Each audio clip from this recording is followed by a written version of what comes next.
I need to get this off my chest because the situation with my aunt has completely blown up in my face. First, let me give you some context about my family dynamics. My mom, 58F, has always been the backbone of our family, especially since my dad passed away 15 years ago.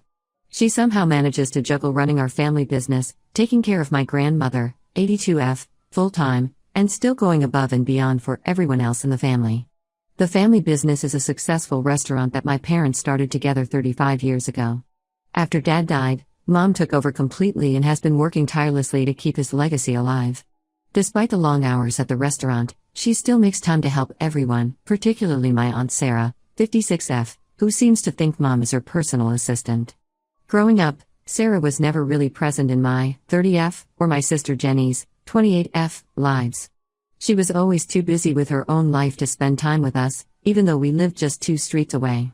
I remember countless birthdays where she would send a card with money instead of showing up, claiming she had more important commitments.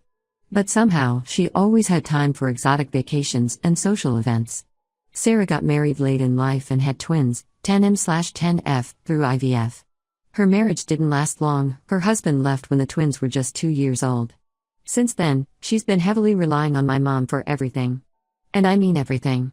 Mom watches the twins after school 4 days a week, drives them to hockey practice, hosts their sleepovers, and even takes care of their massive, untrained Saint Bernard that Sarah impulsively bought last year because the twins wanted one. Meanwhile, Sarah spends her time going on vacations, posting endless photos on social media, and acting like she's some sort of supermom. The reality is that my mom is basically raising her kids while she lives her best life. Sarah has a decent job as a real estate agent, but she always claims she can't afford proper childcare or a dog sitter.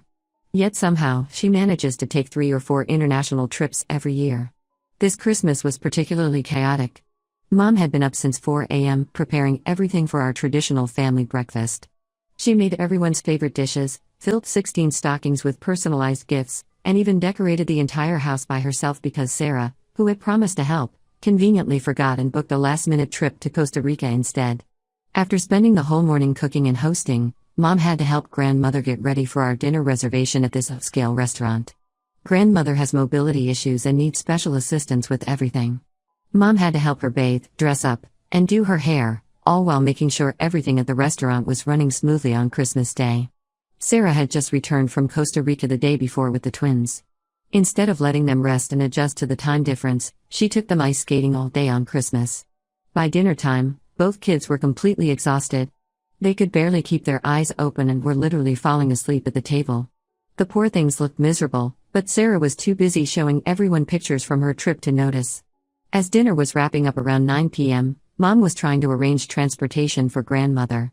The restaurant was about 30 minutes from our house, and Grandmother needed help getting in and out of the car. That's when Sarah stood up and announced she needed to get her car to take the twins home. My mom, despite being clearly exhausted herself, immediately offered to take them. This really bothered me. I had watched my mom running herself ragged all day, making sure everyone was happy and taken care of. She still had to help Grandmother get ready for bed, which usually takes at least an hour. Now she would have to drive across town to drop off Sarah's kids, then come back home and still handle Grandmother's bedtime routine. It just didn't make sense, especially since Sarah was already planning to get her car. So I spoke up and said to Sarah that she should take her own kids home. The moment those words left my mouth, something in Sarah just snapped. Her face turned red and she demanded to know why I was telling her what to do. I tried to keep my voice calm and explained that since she was already getting her car, it made more sense for her to take them. But Sarah wasn't having it. She accused me of being rude and started making threats about how maybe her family would just go on vacation for Christmas next year instead of joining us.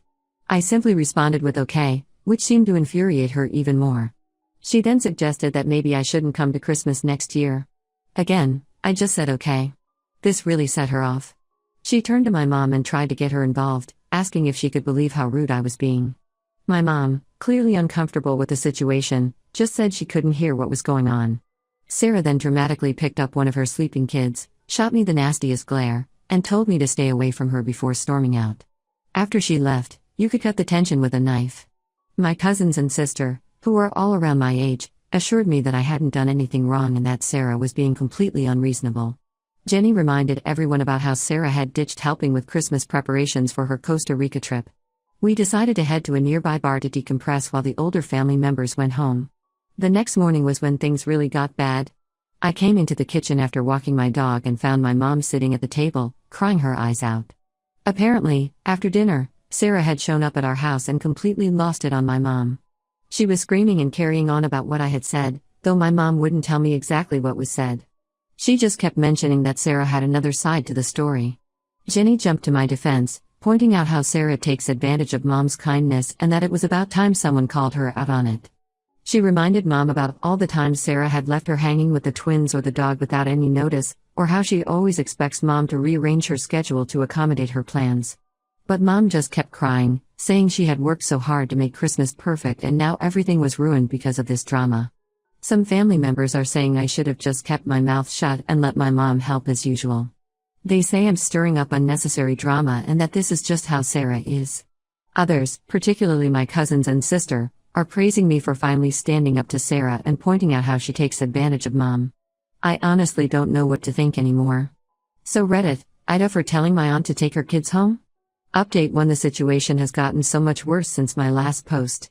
Sarah has launched a full-scale character assassination campaign against me within our family. She's been calling everyone, from distant cousins to old family friends, telling them about how I disrespected her at Christmas dinner. But she's not just talking about the dinner incident anymore, she's rewriting our entire family history. Last week, I got a call from my cousin Mark, 35M, who lives in another state. He was concerned because Sarah had called him crying about how I've apparently been jealous of her relationship with my mom since childhood. According to her version, I've always tried to sabotage their sisterly bond because I couldn't handle not being the center of attention. She even told him that when I was a teenager, I deliberately scheduled activities with mom when I knew she had plans with Sarah, which is completely ridiculous because back then, Sarah was hardly ever around. But the worst part was discovering what Sarah had been telling my mom. Through Jenny, I learned that Sarah has been feeding mom all these lies about things I supposedly said about her parenting. She told mom that I've been going around to family members saying she's a terrible mother who always puts Sarah's needs before mine and Jenny's. She claimed I said mom was weak and spineless for letting Sarah take advantage of her. These are horrible lies. I've always been incredibly proud of my mom's giving nature, even if I sometimes worry that people take advantage of it. The situation came to a head last weekend at the twins' birthday party. Sarah made it a point to invite every single family member except me and Jenny. She even invited our cousins' kids who were the same age as the twins, knowing they're close friends with Jenny's children. My mom was torn about attending. I could see the guilt eating away at her. She ultimately went because she didn't want to disappoint the twins, but she barely stayed an hour. After the party, my cousin Lisa sent me screenshots of the party's group chat where Sarah was making subtle digs at me throughout the day. She posted pictures with captions like finally having a drama-free family gathering and sometimes cutting out toxic people is necessary for peace. The worst part was seeing various family members liking and commenting in agreement.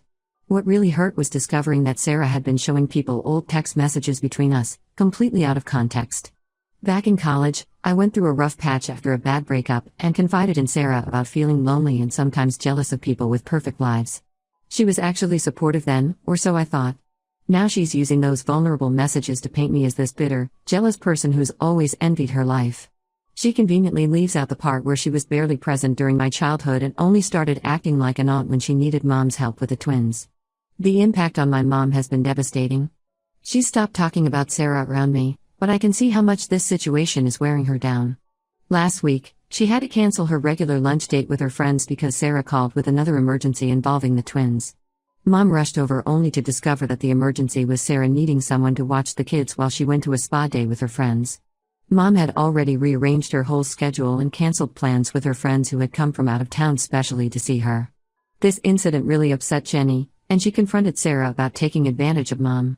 Sarah turned this around too, telling everyone that Jenny and I are trying to isolate mom from her and the twins. She somehow convinced several family members that we're the ones being controlling and manipulative. The entire extended family is now basically split into two camps. My cousins Mark, Lisa, and their families see through Sarah's manipulation and have been supportive. But others, particularly the older generation who remember Sarah as the baby sister who lost her husband, think I'm the villain in this story. Even my grandmother, who has always stayed neutral in family conflicts, suggested that maybe I should apologize just to keep the peace. Jenny thinks I should stand my ground, but watching mom trying to navigate between her children and her sister is breaking my heart. Still, I don't believe I should apologize for something I didn't do wrong. Sarah is the one who has been manipulating everyone and using mom's kindness against her. Apologizing would just validate her behavior and make things worse in the long run. Update 2: Yesterday changed everything? I met my cousin Lisa, 32F, for coffee, and she revealed some shocking information that puts this whole situation in a completely different light. Lisa works at the same country club where Sarah is a member, and through her connections there, she discovered that Sarah has been drowning in debt for over a year now. Those frequent vacations that Sarah loves to post about on social media? All funded by maxed out credit cards. The Costa Rica trip she took right before Christmas was actually paid for using a high-interest personal loan. Lisa found out because Sarah had been desperately trying to get a membership payment extension at the club, claiming financial hardship while simultaneously posting photos from her luxury vacation. This explains why Sarah relies so heavily on my mom. She can't afford regular childcare for the twins anymore, and the dog she impulsively bought is costing a fortune in food and vet bills. The hockey lessons that mom drives the twins to? Sarah hasn't paid the coaching fees in 3 months. The coach only allows the twins to continue because mom secretly paid the outstanding balance. But here's where it gets really concerning. Lisa overheard Sarah talking to another club member about how she's been pressuring mom to invest more money in the family restaurant to help her out of her financial mess. Sarah has been telling mom that as sisters, they need to stick together. She's been manipulating mom by bringing up how she supposedly helped mom through her grief when dad passed away 15 years ago. The reality, according to Lisa and other family members who were around then, was very different. When dad died, Sarah was barely present. She showed up for the funeral and left 2 days later for a planned vacation, leaving mom to handle everything alone. Now she's rewriting history to guilt mom into helping her financially. What makes this even worse is that Sarah has been spreading lies about why she's in financial trouble. She's been telling everyone at church and in our extended family that she's broke because she's been helping mom with grandmother's care expenses. This is completely false. Mom has been using her own savings and the money from the restaurant to care for grandmother. Sarah hasn't contributed a single penny. In fact, she still owes mom money for the time she borrowed to cover the twins' school expenses. I couldn't just sit on this information. This morning, I confronted mom about it. At first, she tried to deflect, saying it wasn't my business, but eventually she broke down and admitted everything. Sarah had asked her to invest $50,000 from the restaurant into a real estate venture that Sarah claimed would solve all her financial problems. Mom was actually considering it because Sarah had been guilt-tripping her about how she favored me and Jenny growing up. Mom revealed that Sarah had been telling her that the reason she's always needed so much help with the twins is that mom was never there for her when she got divorced. Sarah claimed that while mom was busy running the restaurant and helping me through college, she was left to struggle as a single mother. She conveniently forgets that mom was the one who helped her pay for the IVF treatments that gave her the twins in the first place. What really got to me was learning that Sarah had been using grandmother's declining health as leverage. She told mom that if she didn't help her financially, she would tell grandmother about how mom had supposedly been mismanaging the restaurant and squandering dad's legacy. Mom has been terrified of grandmother finding out about any of this drama because of her heart condition. The worst part is that some of Sarah's financial troubles stem from her trying to maintain appearances. She keeps spending money she doesn't have on expensive vacations and country club memberships because she's desperate to keep up with her wealthy friends. Meanwhile, mom has been quietly helping her pay for basic necessities for the twins, thinking she was genuinely struggling. I'm honestly scared about what Sarah might do next. She's clearly desperate and isn't above using emotional manipulation to get what she wants. Mom has already given her so much money that we don't know if she'll ever be able to pay it back. Jenny is furious and wants to expose Sarah to the entire family, but mom is begging us to keep it quiet to protect grandmother. Update 3: The situation finally exploded last week. Mom was reviewing the restaurant's financial records when she discovered something horrifying. Sarah had been writing unauthorized checks from the business account. Over the past 6 months, she had forged mom's signature on checks totaling nearly $75,000. When mom confronted her, Sarah's response was chilling. She claimed she was entitled to the money because she was family and that mom owed her for all the emotional support she'd supposedly provided over the years. The confrontation happened at the restaurant during business hours. Sarah started screaming about how unfair everything was, how mom had always favored me and Jenny, and how we had ruined her life. She even blamed mom for her failed marriage, saying that if mom had helped her more with the twins instead of focusing on the restaurant, maybe her ex-husband wouldn't have left. Several customers witnessed this meltdown, and one even recorded it. Mom was devastated but finally took action. She filed a police report and we're working with the bank to protect the business accounts. The bank's fraud department is investigating, and they found evidence that Sarah had been systematically stealing from the restaurant for months. She had even tried to take out a loan using the restaurant as collateral, forging Mom's signature on the application. What made this even more painful was discovering that grandmother had known about Sarah's financial troubles all along. Apparently, Sarah had been borrowing money from grandmother's retirement fund, promising to pay it back but never doing so. Grandmother had kept quiet because Sarah threatened to stop her from seeing the twins if she told anyone. The twins are now spending weekends with their father instead of Mom. He got involved after learning about Sarah's financial situation and her neglect of the kids. It turns out he had been paying child support regularly, but Sarah had been using it for her personal expenses instead of the children's needs. He's now seeking modified custody arrangements. Sarah sent me a long message filled with accusations. She blamed me for destroying the family, claimed that everything she did was justified because Mom always favored me, and said that I would regret turning everyone against her. She even threatened to spread rumors about the restaurant to drive away customers. I didn't respond and blocked her number immediately. Some family members, particularly the older aunts, are still trying to get us to reconcile. They keep saying that family should stick together and that we should find a way to help Sarah instead of involving the police. But they changed their tune when they learned she had also tried to scam several of them by asking for loans using the same sob stories. Through all this, Mom has finally started seeing Sarah for who she really is. While it breaks her heart, she knows she can't keep enabling Sarah's behavior. She's started setting boundaries with other family members too. Last week, she declined to babysit for another aunt who regularly takes advantage of her kindness, saying she needed time for herself. Lisa told me that Sarah has been badmouthing us at the country club, telling anyone who will listen that we've abandoned her in her time of need. But most people have seen through her act, especially after the scene she caused at the restaurant went viral locally. Grandmother is now living with us full-time, and her health has actually improved since we cut contact with Sarah. The constant stress of keeping Sarah's secrets had been taking a toll on her. Mom and I are closer than ever, and she's finally putting herself first. Sometimes the hardest thing is watching someone you love learn painful lessons, but I know we made the right decision in cutting Sarah out of our lives.